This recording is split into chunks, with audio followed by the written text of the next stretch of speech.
So I'm hearing you had your glory days, you had your little moment of fame, but now that that's over, now what?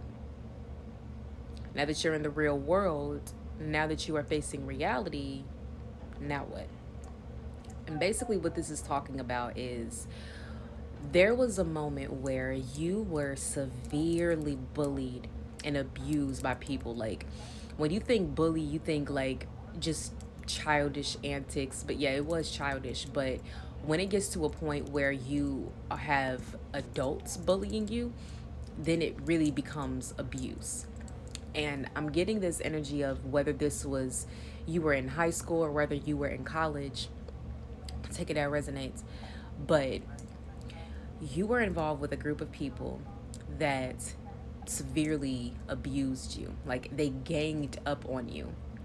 And there was like, like a main culprit, like one person that was really kind of like the ringleader. They were like the dictator. They were like, okay, they're referring me to Hitler. They were like, and I'm not saying that this person is a Nazi. I'm not saying it at all. But the energy, like the principle, like how Hitler was that dictator and influenced a group of people to hate another group of people.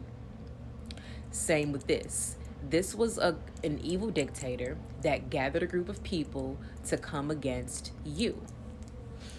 And what happened is they were able to be successful. Like, their plan was to turn everyone against you, just so that they can have everybody on their side, that they can have everybody liking them and being their friend, and you were the one that was alone and had no friends and had nobody around, because that's how they felt. They felt like sad and lonely, had no friends, and they saw you as a very confident person, independent, and you had people that liked you. So they wanted you to be, they wanted to like switch roles. They wanted to be the one that had people around them and had friends, had a community, while you were the one that was all by yourself and all alone. And they knew the only way to do this was to start a smear campaign and to make lies about you, to turn everybody against you. And although it worked and it turned in their favor in that situation, it was such a temporary time. It was very short lived. And it's like, once this person graduated, once you all graduated and left, then it's like, now what? Now what are you gonna do? Now that you had your glory days, and now what's next? What's left? And now reality is hitting them, because they won't be able to use these same tactics in the real world, because everyone will see them as the one with the issue and the one with the problem.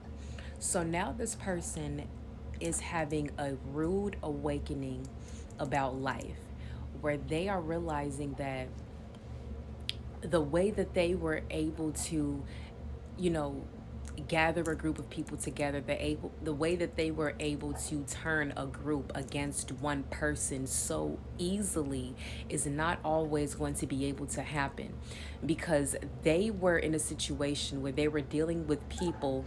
The main culprit was a person that's emotionally immature and insecure. And they, luckily for this person, this culprit, they came into a group of people that were equally emotionally immature and just as insecure as them. So when you have a group of people that are operating in the same toxic negative mindset, no one will like call this culprit out on their bullshit, because they're like, I feel the same way, I think the same way. So like, if saying that they're wrong, then that means I'm wrong. I would have to be convicted too. But they don't want to do that. That's why they'll just easily go along and easily feed into that type of negative energy. So what happened is that this main culprit saw how easily they were able to basically gain power in this situation, because they were in a situation where they dealt with immature people. But when they get into the real world and they're around people that have good sense, good enough sense, that have, a good conscience, people that are emotionally immature, that these next group of people will notice the type of toxic mentality that this person has. And if they try to bring this energy elsewhere, it's not going to work. It's like, it worked in that situation, And it worked for that. It worked like that one good time, but it's not going to work anywhere else. And that's where they're having this rude awakening, where they're like, the people that they had around them were not real people, that all these people were fake. They basically all trauma bonded. They all bonded to come against somebody, so it wasn't a legit real bond. None of these people were genuine, because as soon as shit hit the fan, everything else crumbled and everybody turned on each other and everyone saw their true colors, and you saw how no one was really genuine. They just got together to do evil. And now this person is realizing that they actually have to grow up. They actually do need help. They actually have to stop doing what they're doing, because it's not going to work anywhere. And other people are going to see them as the nasty, disgusting person that they are. So they are seen for who they truly are when they are around real people. They're around fakes.